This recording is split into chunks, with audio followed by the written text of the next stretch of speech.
Namaste. Today we begin a new module which is the ecology of changes. So, we have seen how an ecosystem functions, how different populations and communities interact and so on. But then what happens if you bring in a major change to the ecosystem?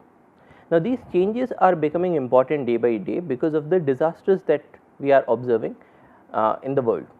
So, for instance, if we talk about an oil spill, so if there is a tanker that is carrying oil and if it spills a large amount of oil on the surface of the oceans, then that is going to have a negative consequence on different components of the ecosystem. Now, if such a thing happens, how does the ecosystem revert back? Is there some amount of resilience in the system so that it is able to bring itself back to normal, or is it a situation that will become doomed towards the extinction of a number of species? Now, that is an important question these days because we are observing more and more number of such disturbances. Now, disturbances can be of different kinds. There can be disturbances that are abrupt and that are very large in their magnitude, such as an oil spill or a forest fire. On the other hand, there can be some other disturbances that take a very long period of time to manifest themselves, such as climate change. So, a climate change goes on and on and on for a very long period of time, and that would also result in some amount of changes to different ecosystems. So, in this module, we will be looking at 3 different case studies about oil spills, plastics and the impacts of climate change, how they bring out a change in the ecology, and what do we do to bring the system back to normal. So, we begin with the first lecture here, which is the oil spills. Now, whenever we are talking about any such disturbance, the impact would depend on what was the status of the community before this impact came in, and the nature and the frequency and the magnitude of the impact.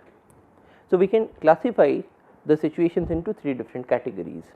The first category is that you have a normal community, that is everything is normal, there is no heavy stress on that community, no high pressure of diseases, or say no high pressure of habitat degradation and so on, and you bring out a single LID. Now, LID stands for a large and infrequent disturbance. So, here we are saying that on the y axis we have the community state, on the x axis we have the time. Now, the community state is shown in 2 forms. One is this altered state, which is at the bottom, and the top portion is showing you the normal state. Now, in the normal state there would be some amount of fluctuations that we are observing in the community. Now, why do we see these fluctuations? Because these are the normal variations that we observe, because say 1 year was slightly dry year, or maybe it was a slightly more wet year, or probably there were some diseases that cropped up in this community, but then overall it is more or less a normal community. So, these are the variations that we observe in a normal community. Now, at this time point there was a large and infrequent disturbance. Now, such a disturbance could be things like forest fire. So, you have this community and there is a forest fire that consumed a major portion of this forest. What would happen then? So, when we are saying a large and infrequent disturbance, so probably if this is your forest, you had a forest fire that consumed all of these portions and only a small portion was left. Now, if that is the situation and if this community that was left out, if this is a normal community, we would start observing the same scenarios as we had observed in the case of population dynamics. So, in this case this would be equivalent of a situation in which there is an island, and in this island this much portion is having the organisms and the rest all portion is now clear, it does not have any organisms. So, what would happen then?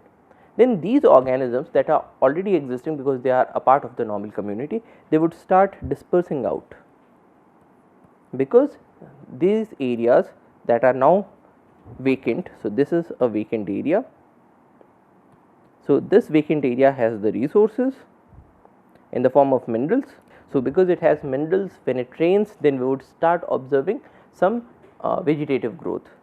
There would be some trees that are there in the community, and these trees would be giving out seeds.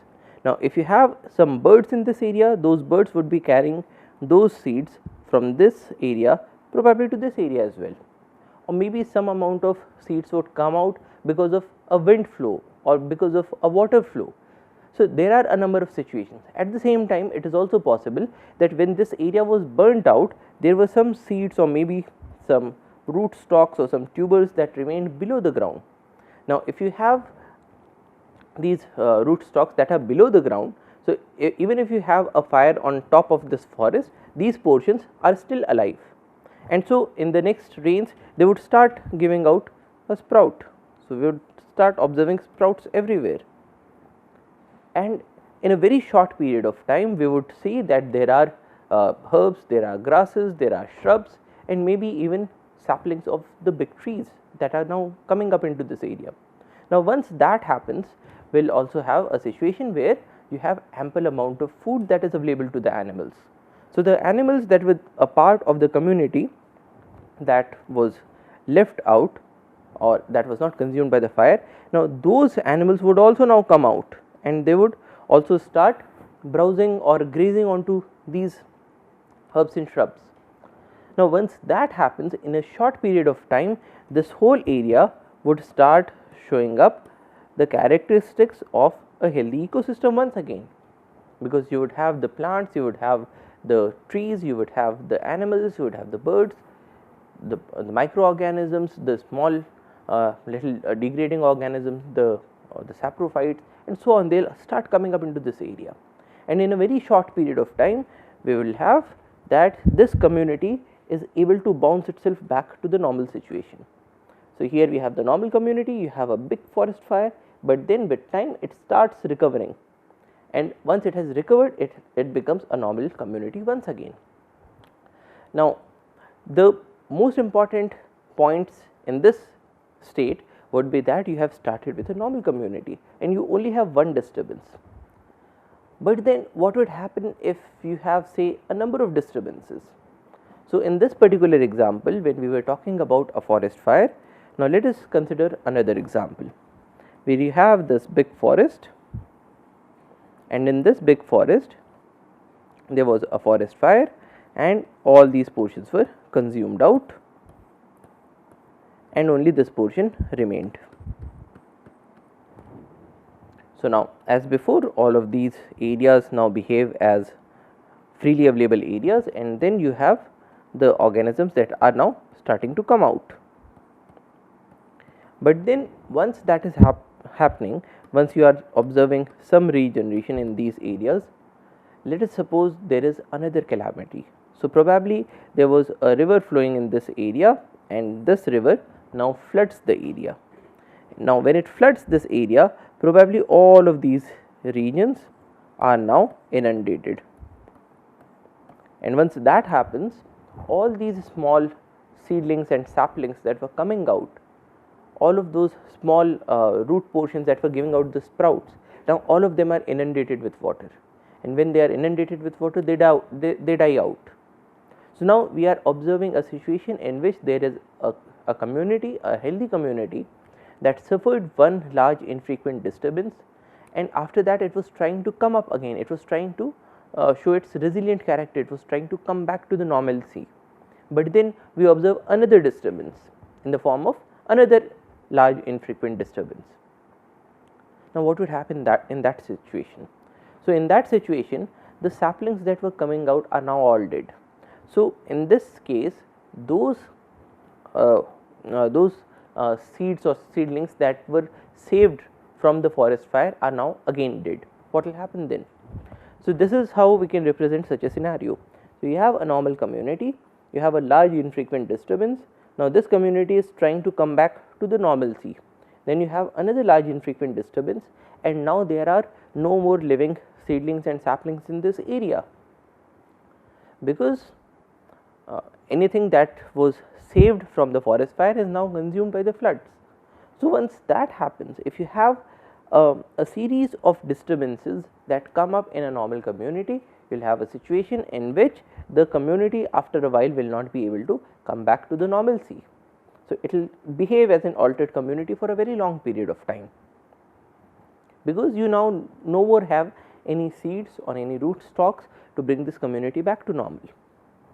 Now, when such a situation happens, we could even say that it would reach a new normal. Now, when we say a new normal, we could say that in place of having tall trees in this area, now you only have those plants that are that grow near the rivers. So, that would be a new normalcy or a new stage of succession. But then when we talk about a community that was already in a pre-existing normal state, it will not be able to come back to that state for a very long period of time.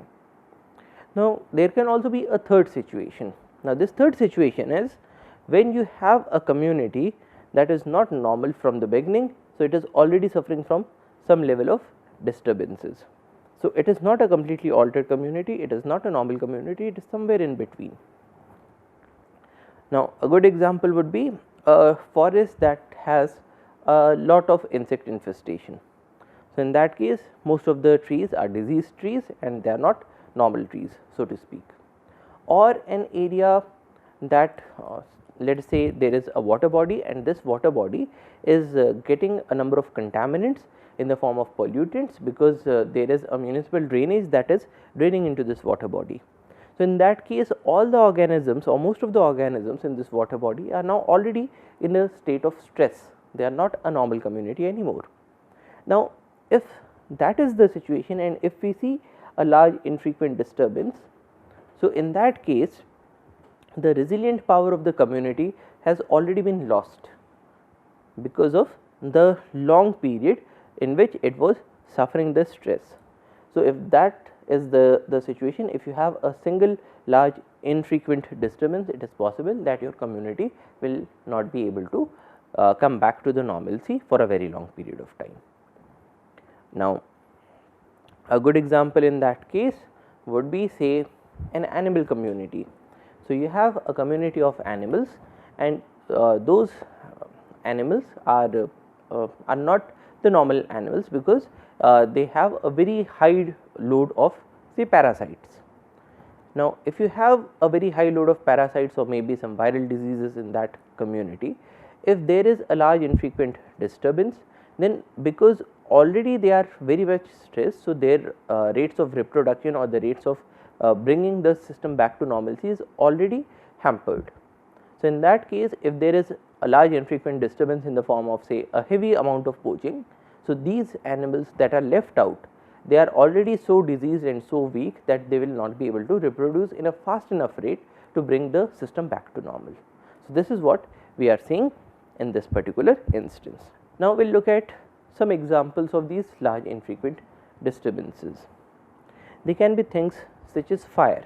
So, if there is a forest fire does not happen very frequently except in some specialized forests.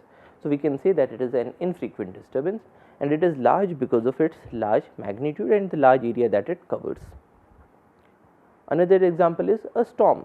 So, if you have a storm, a very large area would be inundated, a number of trees would get uprooted. Or a tsunami. Again, in a tsunami there is a large amount of inundation, and at the same time there is a heavy mechanical force that is applied by the large volume of water that is coming in, and for a very long period of time most of the areas are will suffer from a heavy amount of salinity. Or things like oil spills. Oil spills again are large infrequent disturbances because of their large impacts. They cover a very large area in most of the situations, and their impacts are very wide and very diverse. Or climatic extremes. So, if you have a situation where where your community suffers from a very severe drought, so a very severe drought or a high amount of flooding would also count as a large infrequent disturbance, because in these situations as well the productivity of the whole community would go down and the impacts would be very severe. Or things like heavy pollution. So, if there is an industry that is spewing out say mercury rich compounds into an ecosystem. So, that would again be a large infrequent disturbance. And when we talk about a community, that is a disturbed community, that is not a novel community. It could be a community that is either diseased, it has a heavy load of pathogens or parasites, or it is weed infested. So, a good example would be a forest that has a lot of cover of lantana. So, because you have so many lantana around, in a normal forest you would have these trees, and these trees would be giving out seeds. Now, once these seeds come to the soil, they start giving out the new regeneration. Now, if you have a scenario in which the whole of the ground cover is now covered with these shrubs of lantana, in that case the seeds will not be able to reach to the ground, they will remain on top of these lantana bushes because they are not able to reach to the ground. So, they will not germinate, or even if they germinate. So, if you have these lantana, your seedling will not be able to get sufficient light from above. So, in that case also your seedling will not be able to germinate or grow properly, or there would be some amount of allelopathic chemicals that this plant would be putting into the soil. Now, allelopathy, as we have observed in a previous lecture, is a situation in which one organism is trying to hamper the growth or to kill another organism by giving out some chemicals. Now, lantana, also being a member of the Verbinaceae family, is known to give out certain chemicals into the soil which then hamper the growth or even try to kill other seedlings and saplings, so that the amount of competition that it faces reduces. So, if you have such a forest that already has a heavy growth of lantana, and if you now have a forest fire, and in that forest fire a number of trees get burnt out. So, in that case the remaining trees, even if you are able to remove all of these lantana, and in that situation, even if the seeds of this tree are able to reach to the ground, because you already have a very heavy dose of the allelopathic chemicals, so these seeds will not be able to germinate. Or probably in this case as well, you will have the lantana that also has its root stock below the ground, and when there is a chance of coming back, so lantana will be able to outcompete your seedlings. So, in that case this forest will not be able to reach back to the normalcy state. So, a heavy amount of weed infestation also counts as a disturbance in the community. Or facing competition from livestock. So, you have a situation where you have a forest, and in this forest you say have a few trees, and you have a very high amount of competition because of the livestock. So, now in this case, even if these trees give out seeds that are able to reach the ground, and they are able to give out these seedlings, so the livestock comes and it eats away the seedlings. So, there is already a very heavy amount of pressure or disturbance in this community. Now, if you have a forest fire and a few trees are now dead, but then you already have this heavy pressure of livestock. So, in that case, whenever a new seedling comes up, the livestock will eat it away. So, when that happens, then the impact of the large infrequent disturbance such as the forest fire will never be completely removed from this system. So, this system will not be able to come back to normalcy. Or a situation in which you have a forest, and in this forest you have a number of wild animals. Let us say we are talking about black bucks. Now, if you have these black bucks, and this area is also suffering from a heavy amount of competition from the livestock. So, the red ones are the livestock. Now, because of a heavy pressure of livestock, we might observe a situation of habitat displacement. Now, in the case of habitat displacement, as we had seen, the animals are forced to move into the subprime habitats.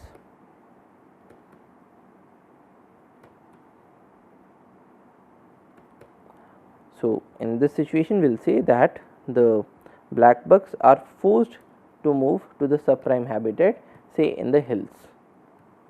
Now, in this subprime habitat, you do not have sufficient amount of food available to these animals, you do not have sufficient amount of cover available to these animals. Now, these animals are already facing a lot of stress. So, in that condition of stress, the rate of reproduction would go down. Now, if that is the situation and there you put in a large infrequent disturbance, say you have a spell of a disease or say a heavy amount of poaching or any other such large infrequent disturbance, and you say that a few animals die out. Now, these animals that are remaining, because they are already in a stressed environment, because they already have a heavy amount of competition because of which they had to suffer from habitat displacement, and they are now in a place where they are not having sufficient access to food or water or shelter and so on. So, they will not be able to reproduce at a fast enough rate that they would be able to come back to the normalcy. So, in this situation as well, a heavy amount of competition from the livestock also counts as a significant disturbance to the community, which will prevent it from coming back to normalcy. Another disturbance is a rich amount of pollutants that are already there in the system, that will also have a very similar impact. So, with a heavy pollutant goes, a number of members of the community will be facing a huge amount of stress, and in that stress they will not be having a high rate of reproduction. So, in that case, if you give a single large infrequent disturbance, the community will be doomed. Or a community that is already facing climatic changes. So, there is a community that say lives in a cold area. Now, because of the climate change, there was say a 1 degree rise in the ambient temperatures, and in that case this community is already in a heavy amount of stress. Now, you give it a single large infrequent disturbance, a single LID, and because this community is already a stressed community, because it is already not in a situation where it has an optimum rate of reproduction or an optimum rate of population growth. So, a single LID will then wipe out this community for a very long period of time. So, these are the large infrequent disturbances and the disturbances that communities face. Now, we will look at oil spills as a case study of a single large infrequent disturbance, the kinds of impacts that it brings about to the ecosystem, and how ecosystems are able to cope back, or at the same time how are we as human beings, how do we act on these ecosystems in an effort to help them to recuperate back to the normalcy. So, we will begin with oil spills now.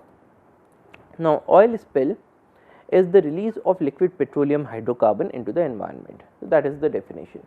You have liquid petroleum hydrocarbons that gets released to the environment, and that is an oil spill. Now, these oil spills can be anywhere. So, you can have a terrestrial oil spill where the oil spill is coming out on a portion of land. A good example is the Kuwaiti oil lakes that were formed during the Iraq's invasion of Kuwait in 1990-91. So, when we say a terrestrial oil spill, this is how the oil spill looks like. So, you have this area that is predominantly a desert area, and then you have an oil spill here. So, all these areas are now filled with oil. So, it becomes a lake of oil. So, that is a terrestrial oil spill. The second is a marine oil spill. So, in the case of a marine oil spill, the liquid petroleum hydrocarbons get released into the marine environment. So, they are released into the seas and the oceans. Now, this is an example, the Deepwater Horizon oil spill of 2010. Now, in this case, we observe that here you have the ocean, and here you have a heavy amount of oil that is there on the surface of the ocean. Now, based on their origins, they can be classified into natural oil spills, accidental oil spills, or intentional oil spills. Now, natural oil spills are, example is the oil seeps in the Gulf of Mexico. Now, in this case, what happens is that you have the ocean, and in the seabed there is some amount of natural leakage of these hydrocarbons. So, when that happens, some hydrocarbons are coming to the surface. So, this is how it looks like. So, this is the Gulf of Mexico oil seep, and these streaks that we are observing, these are the oil spills that are coming, and these are coming out naturally. These are not man made, these are not intentional, these are not accidental. The second kind is an accidental oil spill, example the Deepwater Horizon incident. So, nobody wanted to release this amount of oil, but just because of an accident it got released into the environment. Another example could be a situation in which there is a tanker that is full of oil and it collides with some other tanker or maybe with a rock. So, in that case the tanker capsizes, and when it capsizes it releases all the oil that it had into the environment. So, that is an accidental oil spill. And third one is an intentional oil spill, in which case human beings intentionally release oil into the environment in order to cause harm to somebody. So, a good example is the case of the Kuwaiti oil spills, in which there were people who spilled out oil into the environment. Now, when oil gets released into the environment, we have all these hydrocarbons that come up in the environment. Now, a hydrocarbon is an organic compound that consists entirely of hydrogen and carbon, which is why we have this term hydrocarbon, hydrogen plus carbon.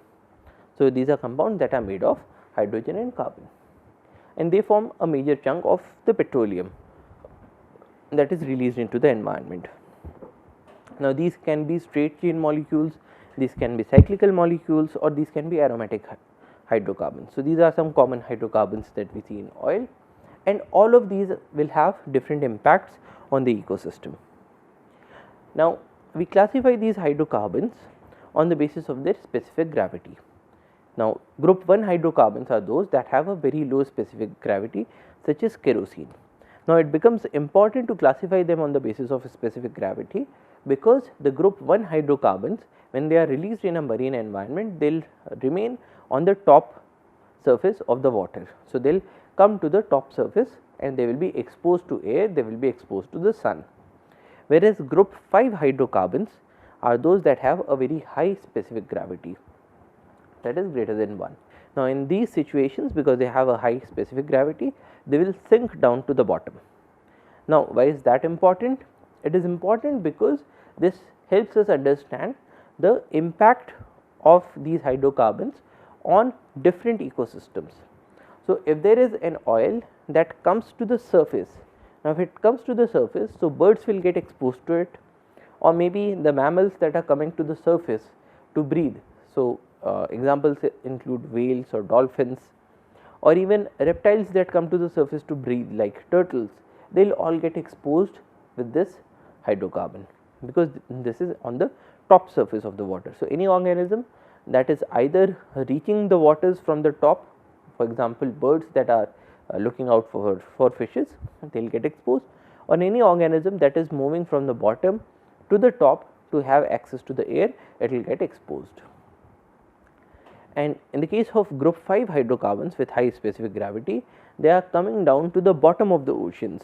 Now, in the bottom of the oceans, you will have a number of benthic communities or bottom dwellers. Now, those bottom dwellers will then get exposed to the oil. Now, good examples include things like starfishes or a number of crab species that are living inside the oceans. So, they will get exposed. So, this classification is used when discussing the fate and persistence of the oil spills. Fate and persistence, because if you have an oil that is coming to the top, on the top it will be oxidized because it is exposed to the air, it will also be acted upon by the UV rays of the sun, and so the fate will be very different, and also the persistence will be very different, because in the case of the hydrocarbons that are coming to the top, after a while they will be removed from the system because of various processes, whereas those hydrocarbons that are coming to the bottom up will probably persist for a very long period of time. Now, these hydrocarbons are also classified as petrogenic. So, petrogenic is, petro is rock, gen is formation. So, petrogenic is something that is formed from the rocks or the petroleum. So, these are derived directly from the mineral oils. Now, the second one is pyrogenic. These are derived from incomplete burning of mineral oils. So, if you have an oil spill that is coming to the top and it is a petrogenic oil spill, you try to burn it off, and when you are burning it, any amount that remains which is incompletely burnt will be called a pyrogenic hydrocarbon. Now, the third classification is that of a biogenic hydrocarbon. Now, biogenic hydrocarbons are those that are derived from biological processes acting on the mineral oils. So, if you have some amount of microbial degradation that happens, so anything that is left out or that is half acted upon will be termed as a biogenic hydrocarbon. Now, talking about the fate will be very different depending on the categories of these hydrocarbons. Now, suppose there is an oil spill. Now, if it is there on the top surface, now here we are talking about the group 1 hydrocarbons. Now, the group 1 hydrocarbons are there on the top, and because they have a low specific gravity, they have come to the top, and because they also have a low density, so they will also be preferentially evaporated. So, you have the heat from the sun and these are exposed to the air. So, there would be some amount that would get evaporated and that would be removed from this particular ecosystem. So, it will be carried away with air to some other location. The second thing that happens is photooxidation. Now, in the case of photooxidation, you have photo is light and oxidation is the chemical reaction that occurs because of the oxygen. Now, these hydrocarbons are exposed to the air and they are also exposed to the sun. So, in that case there would be some degenerative reactions that will happen and they will also remove some part of this oil away from the ecosystem. Now, but because these are on the top and you have this water surface, so some amount will also be spread out. So, because oil is lighter than water, so it will spread on the surface of the water and a large area will be impacted. So, in the case of group 1 hydrocarbons, there is spreading and it impacts a very large area. On the other hand, if we talk about the group 5 hydrocarbons, they would settle to the bottom, there would be some amount of sedimentation, and in this case the impact will be more and more localized to that particular area. But then because the group 1 hydrocarbons that had come to the top, they are spread to a very large area. So, the impact that they will have on the ecosystem will probably be comparatively much lesser than the impact of these sedimented hydrocarbons, because they are getting concentrated in the locality. Now, the other things that would happen are things like emulsification. Now, emulsification is the process in which the oil droplets are able to come inside the water. So, in this case the oil is broken down into drops, these drops are then further broken down into very small droplets and these droplets are able to remain suspended in the water. So, that is known as emulsification. On the other hand, we will also have some amount of dissolution. So, if there are some other components of these hydrocarbons that suppose have an OH group or maybe an acidic group, so they will be able to dissolve into the waters. So, there will be this process of dissolution, and also another process would be that of this coating and ingestion. So, because you have these hydrocarbons on the surface, if there is a bird that comes to the surface, if there is a dolphin that reaches the surface to get air, so these animals will be coated with the oil, and if this oil is able to reach their mouth parts, so they will also be eating up some part of oil. So, there will be these processes of coating and ingestion. Then there would be the process of dispersion, in which the oil droplets get dispersed out, and if these oils are able to reach to the beaches, so they will observe the process of beach stranding, in which case this oil will coat up portions of the beach and will also have an impact on the terrestrial ecosystem. So, for instance, if it covers up the roots of the mangroves, so the mangroves might start dying off, or if it reaches to the surface, then it will also expose a number of terrestrial organisms to the impact of the oil. Now, once it has been acted upon, or once it has reached the living organisms, now we will observe two kinds of impacts. The first impact would be that of a biodegradation. Now, in this case the oil is acted upon by the enzymes that are present in the bodies of the organisms and they are rendered harmless. So, that is the process of biodegradation. So, the oil is degraded into some other chemicals and these chemicals do not now have an impact on the ecosystem. So, that is a positive process. On the other hand, we can also observe the processes of bioaccumulation. Now, because these oils are hydrophobic chemicals, so they might their chemicals might get absorbed and they might get accumulated in the fatty tissues of these organisms. Once that happens, we might also observe the process of biomagnification. So, for instance, these chemicals that are present in the oil, they got absorbed in say microbes or say planktons, and in that case their bodies now have the chemicals that are present in the oil. Now, these planktons are then eaten up by the small fishes. So, all of those chemicals now reach the small fishes, but then one fish is going to eat say thousands or even millions of planktons. So, the amount of chemicals that was present in one single plankton, that was a very small amount, but then the amount of the chemical that reaches the small fish is much more than was present in the plankton, because it is now getting the chemical from a number of planktons. Now, when these small fishes are eaten up by the bigger fishes, so the bigger fishes would be eating a number of smaller fishes. So, they would then again magnify the amount of chemicals that are present in their bodies. So, as we move up the food chain, we will also observe biomagnification. And the last process is that of sedimentation, in which the heavier portions of the released hydrocarbons, they are able to sink to the bottom of the sea floor. Now, all of these processes are going to have some impact on the communities or on the ecosystems. Now, these are the impacts that we might observe. Upon coating, there might be a physical smothering. Now, physical smothering is a process in which you are physically reducing the ability of the organism to move, to feed, etc. Also, there would be some amount of loss of thermoregulation, because in the case of birds, they have these feathers, and the feathers are able to provide thermoregulation. Now, if the oil coats up the surface of the feathers, so they will not be able to stand up upright, they will not be able to hold air on the surface of their bodies, and in that case they will lose out thermoregulation. So, they will now be exposed to the extremes of temperature. So, they might die out of hypothermia or hyperthermia.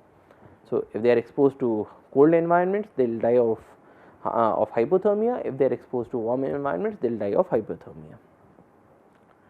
The second one is inhalation of the volatile hydrocarbons.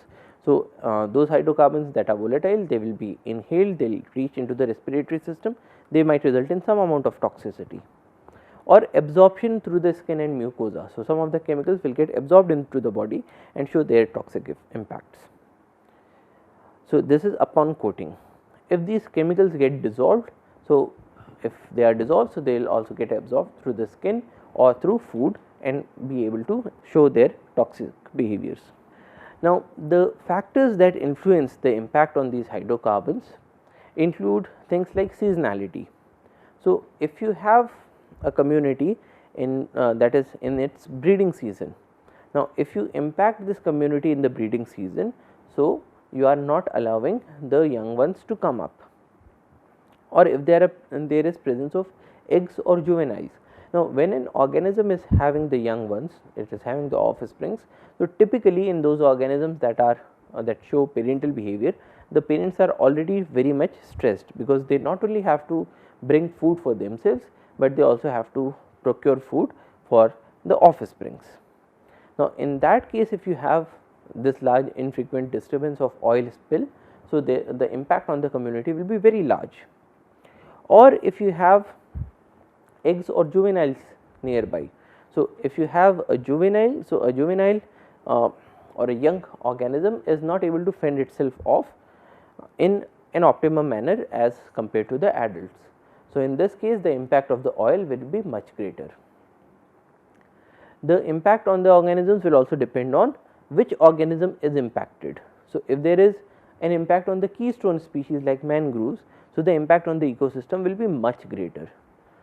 So, in the case of mangroves, they provide shelter to fishes and they serve as a nursery for fishes and so on. So, if mangroves are impacted, if mangroves die out, the impact on the whole ecosystem will be much greater than otherwise. It would also depend on the lifestyle of the organisms.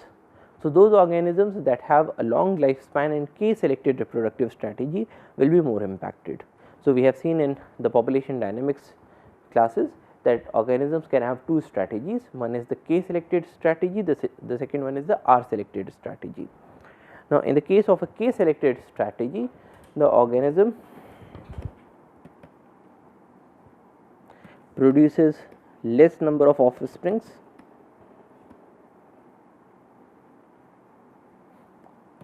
they take more time to sexual maturity,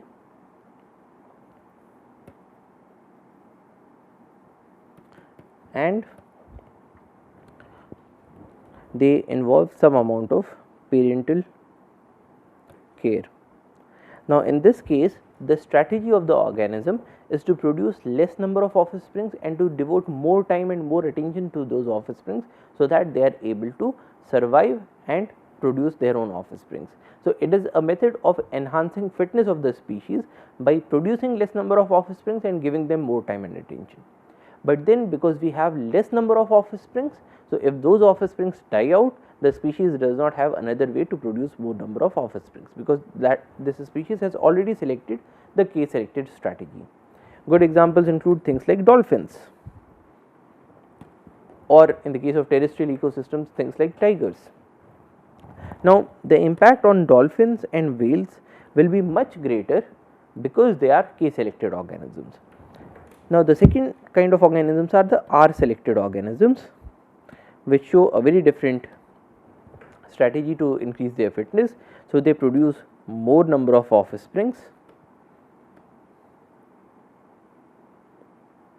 they take less time to sexual maturity,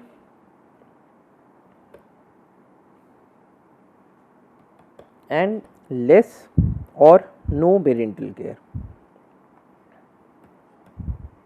Now, examples include fishes. So, in the case of fish, two individuals will lay say hundreds or even thousands of eggs. They will take less time to sexual maturity, say a few months, and there will be little or no parental care. So, once these offsprings have come out of their eggs, so they are now on their own. Or other good examples include the planktons. So, the impact on a K selected organism will be much greater because it will not be able to come back to the normalcy, because it does not have the capability to produce more number of offsprings. Now, along with the lifestyle factors, other factors that play an important role is the health and condition of the organisms. So, if there are organisms that are already stressed, they are already diseased or migrating, so the impact on them will be much greater. Now, when we talk about the impact, there are these two terms that we should know. The first one is vulnerability. Vulnerability describes the likelihood that a resource will be exposed to oil, and sensitivity, it says that if a resource is already exposed to the oil, what are the impacts or the effects of that exposure. Now, an example is when we talk about a deep water coral. So, a deep water coral may be sensitive because if you expose it to the oil, so it might die out very easily, but then it is not vulnerable to a surface oil spill. Why? Because it is not there on the surface, it is there in the deep waters. So, because it is not exposed, so it is not vulnerable, but if you expose it artificially or in certain situations when it gets exposed, it is very much sensitive, so it dies out. On the other hand, a rocky shore seaweed may be vulnerable, but it is not sensitive. Why? Because you have the seaweed that is there on the surface, it is there on the shores. So, when you have this oil spill, it might be able to reach the shores. When it reaches the shores, this organism, the seaweed, it becomes exposed to the oil. So, it is vulnerable, but then it has a very good mucus covering on its surface, which is able to thwart the impacts of the oil. So, even though it is vulnerable, it gets exposed to the oil, but then this oil is not able to produce much effect on this organism. So, it is not sensitive. So, the organisms that are both vulnerable and sensitive will have much more amount of impact than those organisms that are either not vulnerable or not sensitive or neither vulnerable nor sensitive.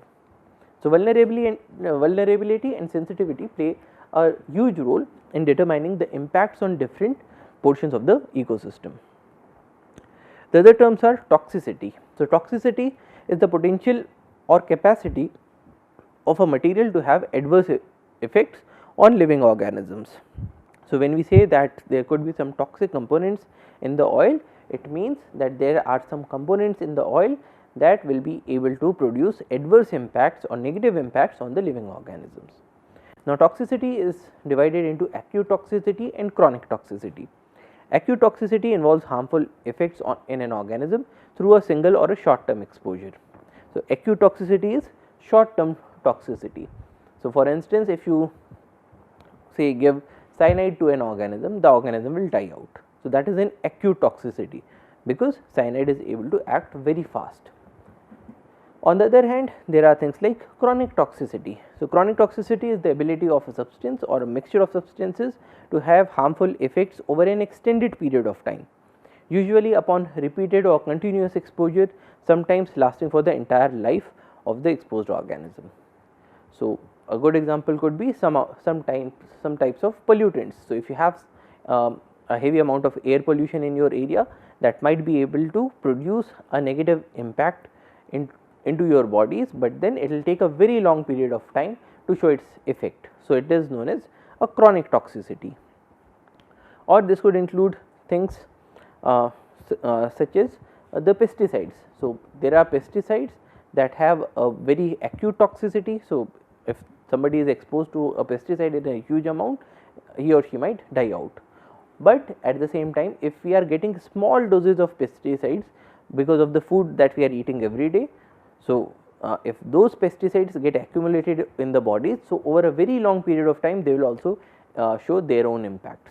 So, for instance, you are using pesticides in say rice or wheat, and these rice and wheat are not cleaned up properly, and the pesticides residues remain in these rice and wheat. So, if you eat these rice and wheat, the pesticides will slowly go on accumulating in your body, and over a very long period of time they will show toxicity, which will be classified as chronic toxicity. Now, there is another term which is exposure. Exposure is the combination of duration of exposure to the chemical and the concentration of the chemical. So, the time to which the chemical was exposed to and the concentration of the chemical. Again, coming back to the example of the pesticides, if you are having a heavy concentration of pesticide and you expose an organism to that, it is a heavy exposure. Or if you have a slight moderate concentration of the pesticide and you expose the organism for a very long period of time, that again would count as a significant exposure to the chemical. Then we also talk about the exposure routes. So, exposure route is the way the organism is getting exposed to the substance. So, this includes ingestion, so in which the organism is eating the chemical, or it is getting absorbed from the surface such as the gills or through contact with the skin. So, that is the exposure route.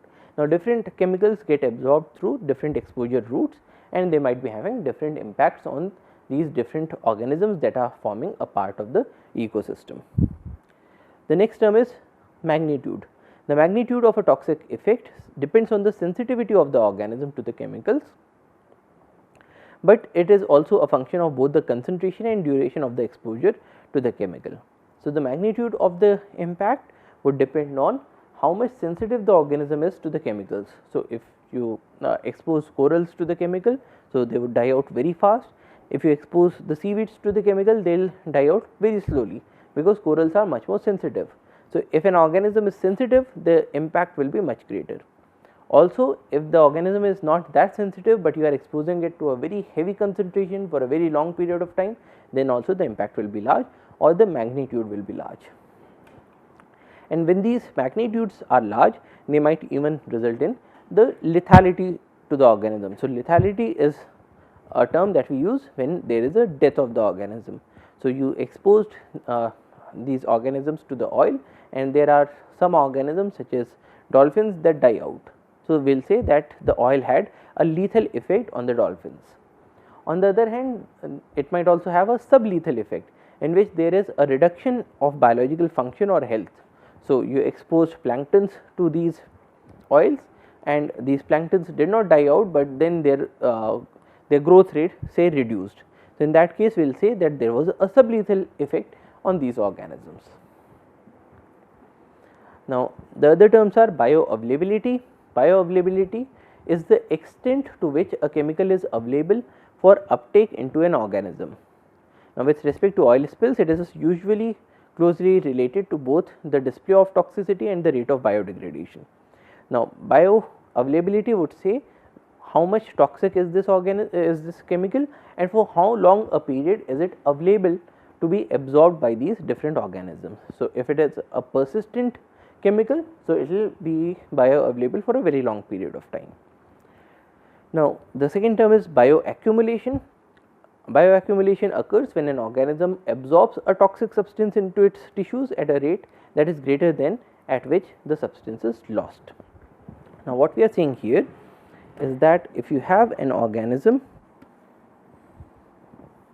so here you have the organism and this organism is getting exposed to the chemicals that are there in the oil. So, it is absorbing some amount of, so there is this process of absorption of chemicals.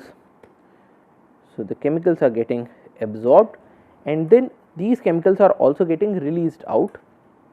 So, there is release or degradation through which these chemicals are getting out of the system, that is they are getting out of the organism. Now, they are getting released because they are getting processed by the livers of the organism or by the kidneys of the organism, and these are actively being thrown out of the body because these are not good chemicals for the body. So, the body is trying to throw them out. Now, if the amount or the rate of absorption is greater than the rate at which these chemicals are getting out of the body, then we will say that there is some amount of accumulation in the body. So, for instance, you took in say 100 grams of a chemical and you were able to release only 90 grams of the chemical. So, 10 grams of this chemical now become accumulated into your body. So, that is known as bioaccumulation when the rate of absorption is greater than the rate of degradation or the rate of release. Now, typically this happens in the case of those chemicals that reside in the fatty tissues. So, in the case of hydrophobic chemicals, they will reside in the fatty tissues and then it becomes very difficult to throw them out of the body's systems. Now, another term is that of biomagnification or bioamplification. So, in the case of biomagnification, there is an increased concentration of the substance such as the toxic chemical in the tissues of the organisms at successively higher levels in the food chain. And a good example is provided by the concentration of DDT in the Clear Lake ecosystem. Now, DDT is a chemical that was used before DDT was invented or was used in a large measure. So, in the case of this Clear Lake ecosystem, there was a spray of DDT to control certain organisms, and when this spray was done, the concentration of the chemical in the water was 0.01 parts per million. So, there was a very low concentration of this chemical in the waters. But then if we look at the planktons that were there in the system, they were able to accumulate this chemical to a larger concentration of 5 parts per million. Now, why was that? Because the planktons were able to absorb this chemical, but they were not able to release this chemical out of their bodies. So, there was bioaccumulation in this case. So, even though you have a very low concentration in water, the amount that is there in the planktons is much larger. Now, if we looked at the fishes, they had a concentration between 40 and 300 parts per million. So, from 5 parts per million you have 40 to 300 parts per million. Now, why is that so? Again, because one fish will be eating a number of planktons, and all of those chemicals, all the DDT that was present in these planktons, that is now reaching into the bodies of the fishes, and there is bioaccumulation at the level of the fishes as well. So, the amount of DDT that these fishes are getting into their body, they are not able to release all of that out from their own bodies. So, the chemical gets concentrated in their bodies. So, from 5 ppm it reaches 300 ppm. Now, if you look at the birds had an even higher concentration, 1600 to 2500 parts per million. Now, we could say that such a low concentration 0.01 parts per million in water may not have a very high impact on a number of organisms because it is a very low concentration. But then because this chemical gets accumulated in the bodies and because it gets magnified through the food chain. So, if you have such a heavy concentration of the chemicals 2500 ppm of DDT in your body, that will have a negative influence on the organism. Now, if we look at the impacts on different animals, so we have so far looked at the impacts theoretically, whether it is a K selected or an R selected species, it would have a differential impact. Whether it has a juvenile or whether it is an adult phase, it will have a differential impact. But then what are the actual impacts that we observe in different organisms? In the case of planktons, they are sensitive to exposure. So, if you expose the planktons, they will die out. There is acute, chronic and sublethal effects, but then they are able to recover quickly because of their short generation times, because they are R selected. In the case of seabed life, you have ecologically significant concentrations of dissolved or dispersed oil from surface slicks rarely reaches below the 10 meters.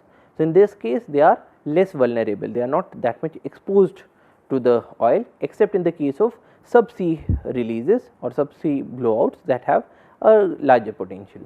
And the sedimented hydrocarbons may also pose a risk to the bottom dwellers, but then because the vulnerability is less, so there is a less impact that has been noted in the ecosystems. In the case of fishes, there is an acute, chronic and sublethal effect. So, the fishes do not die out because they do not have to come to the surface often, but there is a sublethal effect. And in the case of the fishery industry, it causes a huge impact because of the process of tainting. So, in the case of tainting, because you have a very low amount of hydrocarbons in the system, people are able to smell it in the meat of the fish. So, they do not like that particular fish.